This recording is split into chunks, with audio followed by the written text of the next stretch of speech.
Welcome to Conversations with Marlon Bolton, the podcast.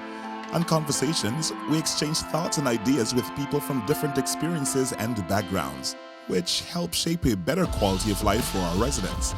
These conversations bring fresh perspectives that foster our city's growth and resilience.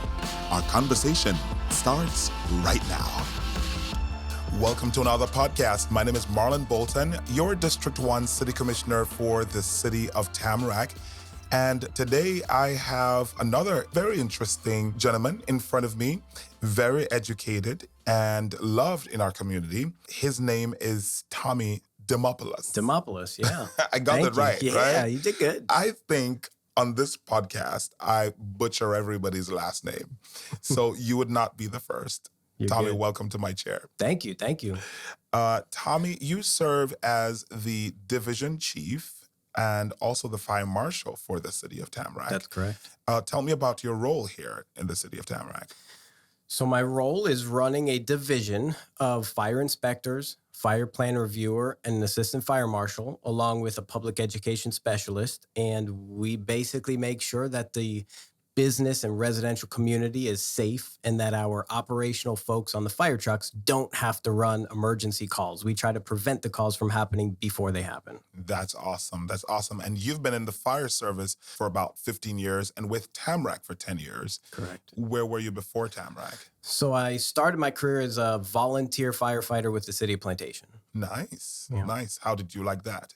Awesome. It was very nice to give back to the community. I'm actually still there volunteering and helping out the community in whatever capacity I can. And it's good. I get to be operationally over there and fight fire if needed. And then here I try to prevent the fire. So I have best of both worlds. That's awesome. So before we go any further with your role in the city of Tamarac, I always like to ask guests something cool about themselves.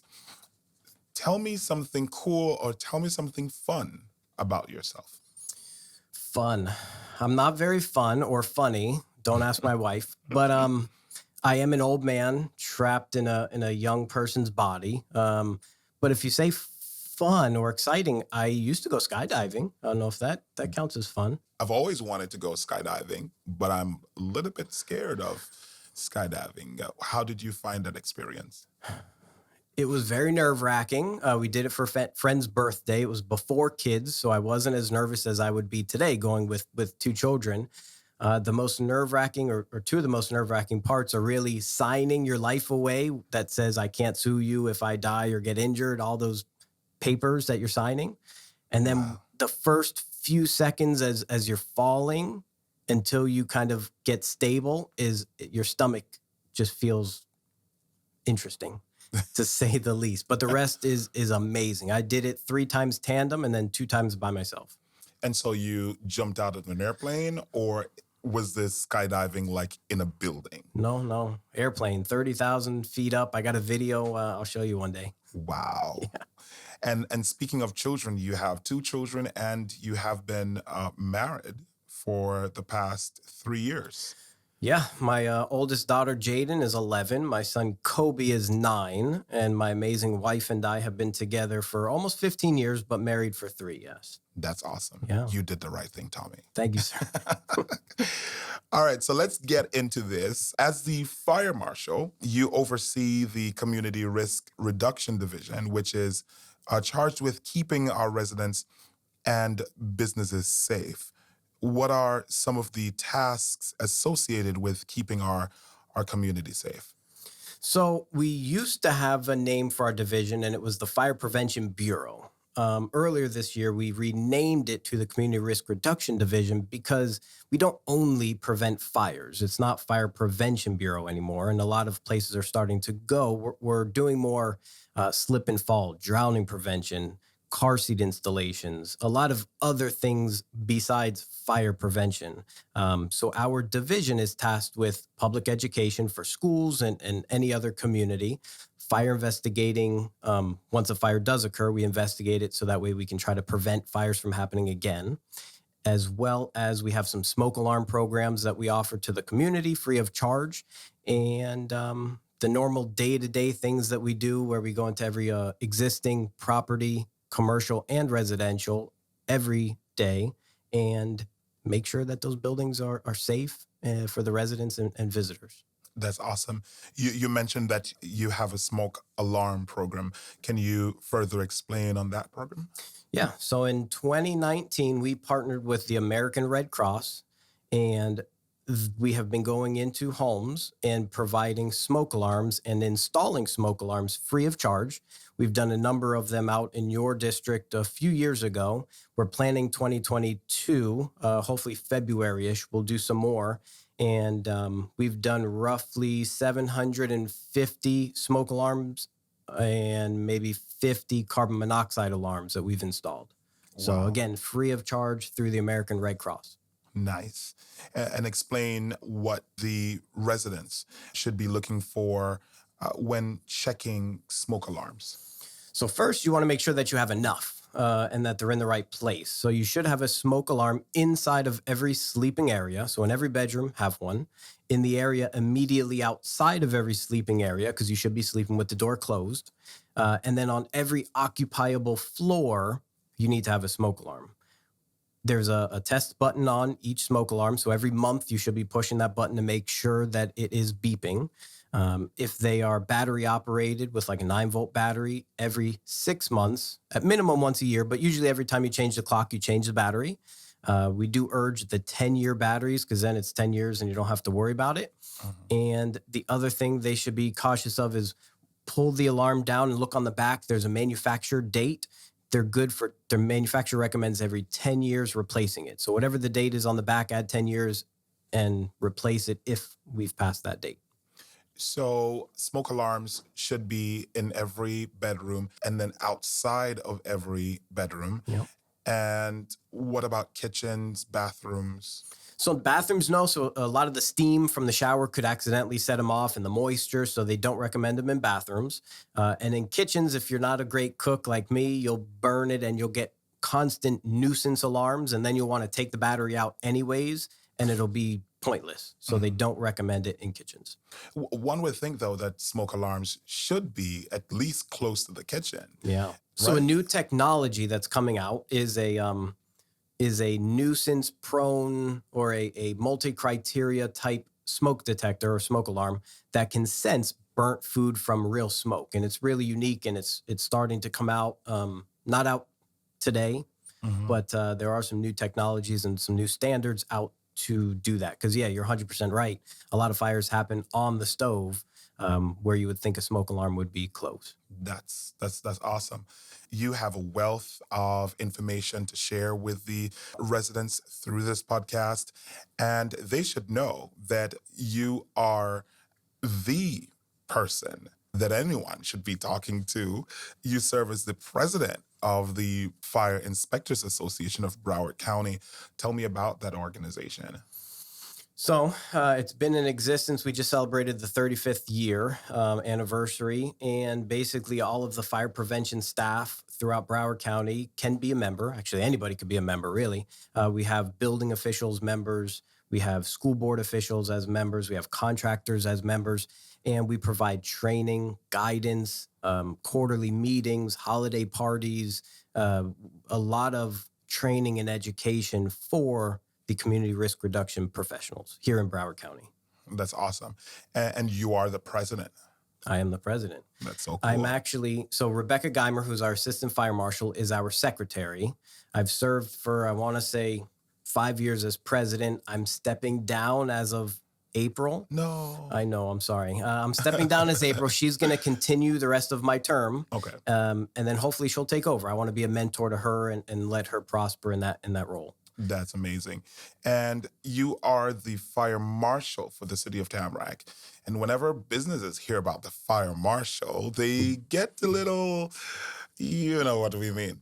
Tell me about your role as the fire marshal and why is there a negative connotation when we hear fire marshal? All right. So yes, I am the fire marshal, only one in the city of Tamarac. The fire marshal has a lot of regulatory authority and responsibility to make sure that building, fire, and life safety codes are being complied with, both in new construction or new projects and existing buildings. A lot of times existing buildings think because I've been here for years and the building is how it is, I don't have to comply with some of these new regulations. In the world of fire prevention and community risk reduction, there is no grandfathered in.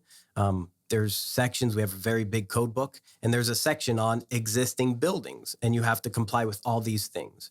And it's not always popular when we go out and we say, hey, we're going to charge you for this inspection, and then we're going to make you spend money on these emergency lights. And I get it. We're already starting the inspection on the wrong foot because I'm charging you to be there and then I'm making you fix all these things.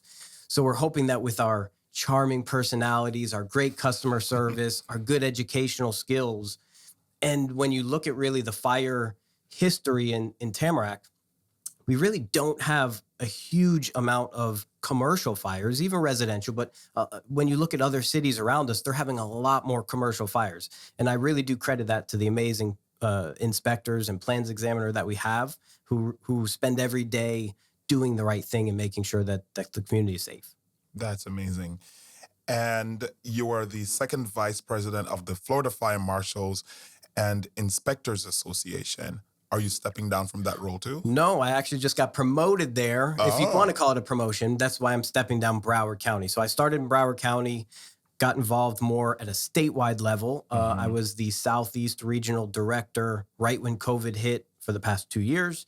And now I took a new role as the second vice president. And it's going to be time consuming. And I want to dedicate and devote more time through the state of Florida. So I'm going to back down a little bit countywide. But that's very, very, I'm passionate and want to be more involved statewide. Right. And so second vice president becomes president after a year? We actually have first vice president. So I have a 2-year term. Okay. I could potentially become first vice president, another 2-year term, and then president after that. Well, I hope when you're president, you're still with us in the city of Tamarac. Yes, sir. Right. You also serve on the Bond Oversight Committee for the Broward County Public Schools. Tell me about that role. So that's an interesting role. We actually had a meeting last night, some of the night. So I've done nothing but school board for the past few weeks, but that is a position appointed by resolution through the Fire Chiefs Association of Broward County.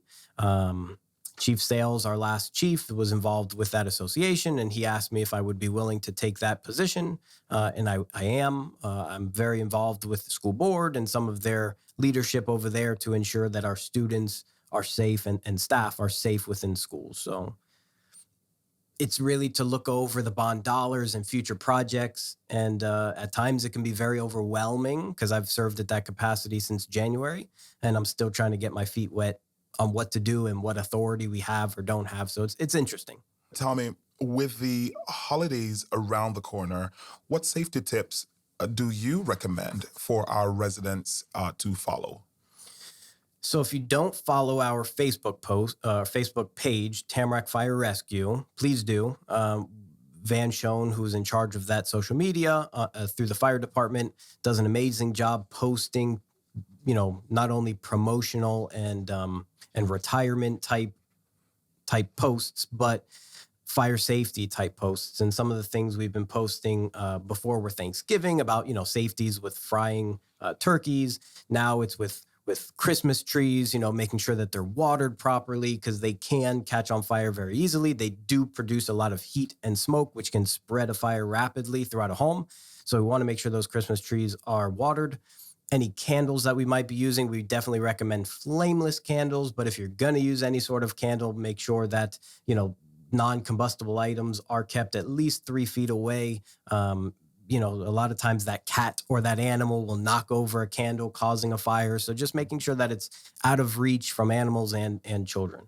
I know a lot of residents are listening and they really, really want this podcast to be of benefit to them. So in your opinion, what provides the ultimate fire protection for our residents?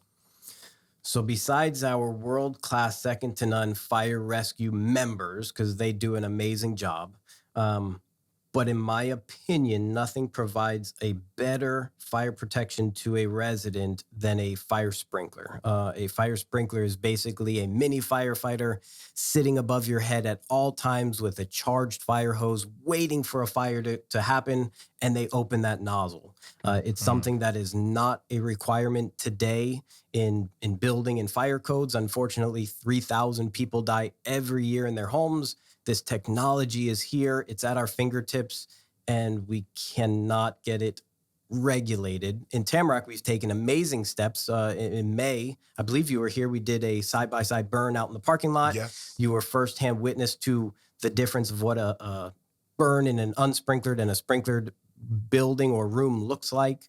And we do have some projects within the city of Tamarac that do offer this as an upgrade or as an option. And we do have some projects coming in the future that have offered to put this in. So in my opinion, the residential fire sprinkler is top priority and a ultimate fire protection feature. I like that. I do too. Okay. How can someone contact your division if they want to have their smoke alarms checked or replaced? We talked about that earlier, but how do we contact you? So our headquarters number, 954-597-3800, 954-597-3800 is our headquarters number. Simply call, give us your address. We'll send an inspector out. We will check it at no charge. If we have some smoke alarms from the Red Cross, we'll ask that a form be filled out, and then we can install them. But that's really it. Or come to our tamarac.org webpage, and our contact information is on there as well. Okay. Now we know that fire marshals aren't so bad after all. Not at all. They are old men in young bodies that are charming and have great personalities and do wonderful podcasts. I would agree. Thank you so very much for being here with us this evening. And I'm absolutely thankful that you spent time with us today. I appreciate it. Thank you for having me. All right.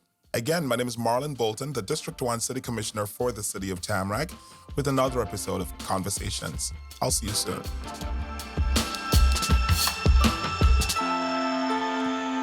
Thanks for tuning in to Conversations with Marlon Bolton, brought to you by the City of Tamarac, Office of Commissioner Marlon Bolton.